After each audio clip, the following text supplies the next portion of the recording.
right now. Pittsburgh's best sports show is about to begin. Call us or tweet us. We got things to talk about on the Ireland Contracting Nightly Sports Call.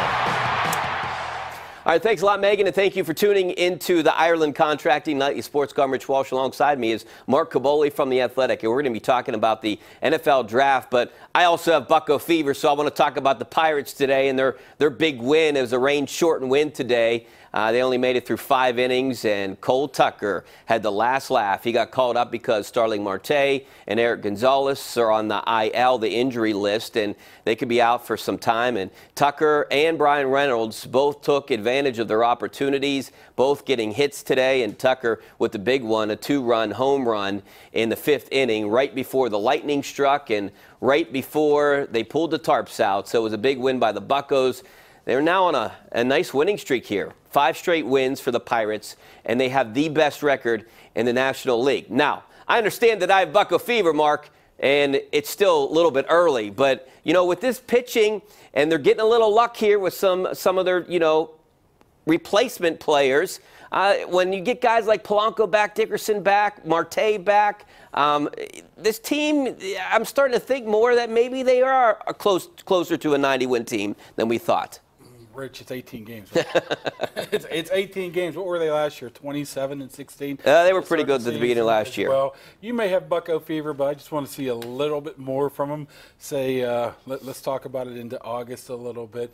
I mean, I guess it's a nice story too. But think about it, Rich. You're playing Cincinnati, Detroit, San Francisco. These aren't very good teams right now. I know I'm just trying to throw some rain on your parade here, but. Yeah, I'll tell you one thing. One thing that it would bother me if I'm a hardcore Pirates fan is you see there's potential here if they would have only made a move or two in the offseason to shore up some places and help these guys out. It seems like a likable bunch.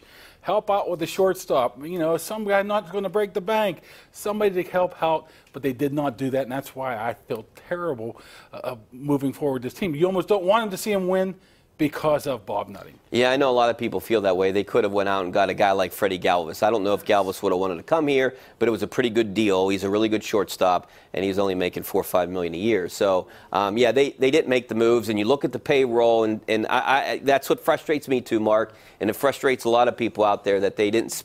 I don't think that they spent enough this offseason. I don't think we're talking about guys who are making. You know, Mike Trout money. No. You're saying right. And they could still afford a Mike Trout and still be under the league average. That's the amazing part. This team has talent, and you can see that this team has talent. Just give them a little bit to work with. Fill a couple holes. You're going to use the second baseman. Just help them out. And if they do help them out by the deadline, what's it now, July 31st this year, not going to be any non-waivers or whatever in August, it's going to be too late by then. So, you know, you hope this pitching staff continues to throw like this, but, you know, at one point they're going to hit a lull, and you're going to need the offense to pick them up, and you just don't see that happening. Yeah, you know, like you said, they're going to come back to reality at some point. They're the best pitching staff in the majors right now, and I think that can get them to the trade deadline in contention. And let's just hope that we believe what the Pirates management, the ownership says, that they will add pieces and the right pieces come trade deadline if they're in contention. I hope that that's the case, and I want to believe them. They told us that because I mean, attendance is already suffering again, and you would hate to lose more fans already. Yeah, you see, they did it last year, and it really didn't work. I mean, it didn't work, but it got some excitement. You know, yeah, I mean, there was some excitement. It didn't work, but they weren't really in it, Mark, at the time last year. I think it's what in my opinion. Rich, this town is just absolutely hungry for a baseball winner. Yeah. I mean, even though people aren't showing up, it's bad weather, and maybe they're trying to make a statement or whatever, but this team is just dying for a baseball winner. And, you know, the most you got was a couple wild card games and, you know, the second round about 4 or 5 years ago, and that's not enough. And this team is just dying for one. It shows so much that I have a Steelers guy on the show today. We're talking about the Pirates at the beginning of the show. So I want to get into the draft, Mark, and we'll be talking about that coming up here soon after the break. And we're going to break it down, who the Steelers might draft, who we think that they need early on, but some potential scenarios that could play out. So, you know, if you have any draft questions, if you have any Steelers questions, give us a call tonight. 412-575-2600 is the number. We'll be back in a couple minutes.